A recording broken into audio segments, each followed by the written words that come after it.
Hari ini, saudaraku, Panglima TNI memberi pernyataan cukup mengagetkan Aceh.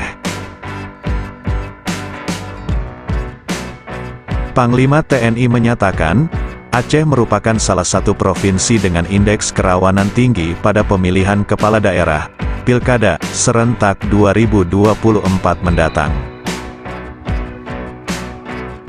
Ia menyebutkan, Aceh memiliki potensi konflik yang besar karena partai lokal di provinsi tersebut disinyalir menjadi wadah aspirasi para eks-kombatan Gerakan Aceh Merdeka, GAM.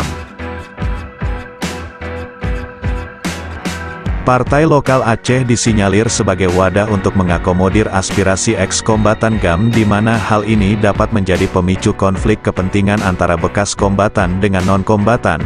Demikian kata Panglima TNI dalam rapat dengan Komisi 1 DPR. Pernyataan Panglima TNI itu ramai dibantah oleh kader dan jubir Partai Aceh.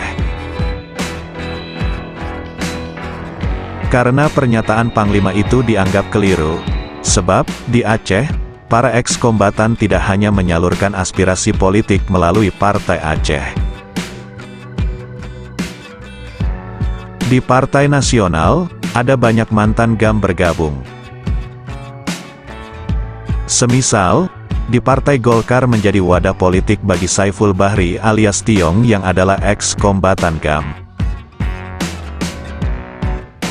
Bahkan Tiong sudah terpilih menjadi anggota DPR RI dari Partai Golkar.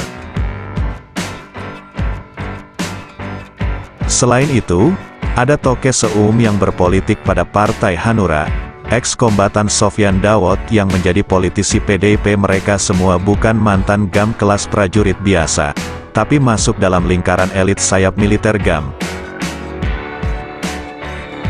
Jadi, pernyataan Panglima TNI otomatis dipatahkan oleh fakta di lapangan politik Aceh yang berjalan cukup dinamis dibandingkan perjalanan politik nasional yang kayak kurang sehat. Demikian, salam damai, salam Sandawari.